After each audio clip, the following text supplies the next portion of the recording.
Anti-counterfeiting trade agreement. The name is misleading. The original idea of Acta is to internationally protect intellectual property. It's supposed to help prevent product and trademark counterfeiting, like fake copies of expensive goods, misusing trademarks, like using a well-known car brand on tampons, for example making General Motors tampons. It will safeguard research investments in development of products, e.g. medical patents or pharmaceutical products. It's also supposed to support artists and journalists and allow them to produce higher quality work in internationally harmonised copyright laws. Sounds great, doesn't it? But there's a twist. The Oxford English Dictionary defines a counterfeit as, quote, a fraudulent imitation of something else. But when a file is copied on the internet, it is exactly the same as the original, not an imitation, and it is not stolen since the original is not removed. The information is simply being shared free of charge, so counterfeiting has nothing to do with it. Let us explain. Intellectual property is never really defined within Acta. It could mean trademarks, or it could mean any idea or information which later could be copyrighted, restricted and criminalised. This will have a tremendous effect on the internet as we know it. The actual Acta text covers a huge range of topics and is very complex and hard to grasp, so we will explain what happens on the internet in a hypothetical real-world analogy. Imagine paying for a cookery course. During this course you learn how to cook some really tasty fried chicken.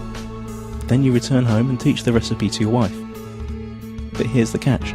According to Acta, you are now both criminals since you shared that information for free when only you had paid to learn it. The Acta regulations are clear. When you're suspected of sharing copyrighted information, depending on the country you live in, then your access to any kind of courses will be blocked, you will be fined or sent directly to prison. But surely no one would find out that you'd shared the knowledge of the secret fried chicken in private at home. And you're right. Under current law, no one would. But Acta deals with this through excessive surveillance. All your communication will be monitored, and not only yours. Your family, your friends will all be observed, just in case. But you don't need privacy, civil rights or liberties, because you have nothing to hide, do you? Now that you know the principle, let's see how it will be applied on the internet when Acta comes into effect. You can imagine your internet connection like a conveyor belt running in two directions. Along the conveyor belt, packets of data are coming in and going out of your computer. Under Acta, ISPs, the company you pay for access to the internet, will be forced to open up and inspect every single data package you send or receive to look for copyrighted information. Send or receive copyrighted info several times and you could be disconnected from the internet or face criminal charges. That means if you send an MP3 to your friend through an instant messenger, upload a video of a party which played copyrighted music, or quote a copyrighted newspaper article in an email, you're gone. That's it. As if that wasn't enough, the information about the news article you sent via email will be sent to the publisher, and based on their claims you could be fined or sent to prison. ISPs will also be required to constantly check that no copyrighted material or links to copyrighted material are found anywhere on their servers. This will be fatal for sites that hold any kind of user-generated content, like music, pictures or video. How could YouTube or Twitter work under a law like that? So the internet as we know it is on the brink of destruction.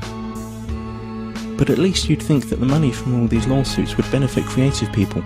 But musicians, writers, movie makers, journalists, software developers and researchers also lose, because they are now held by the same rules.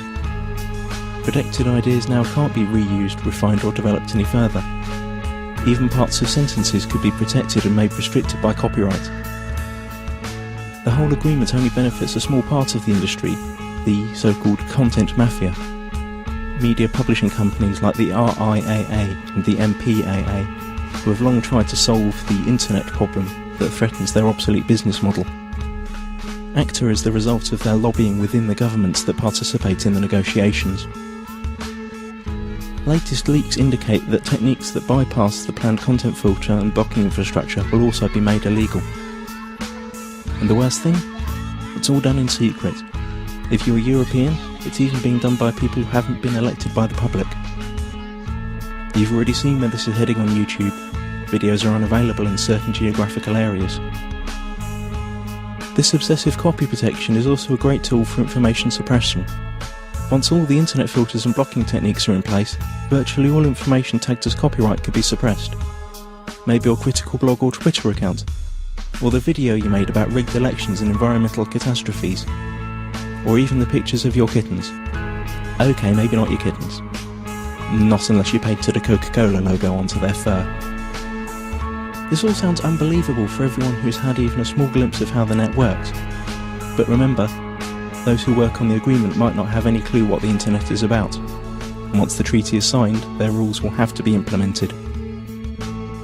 The consequences we have to deal with are internet censorship, restricted freedom of speech, loss of net neutrality due to the restrictions of the use of certain protocols, total surveillance of all your online activities, loss of freedoms and restriction of civil rights, punishment like losing your internet access, and we will gain nothing.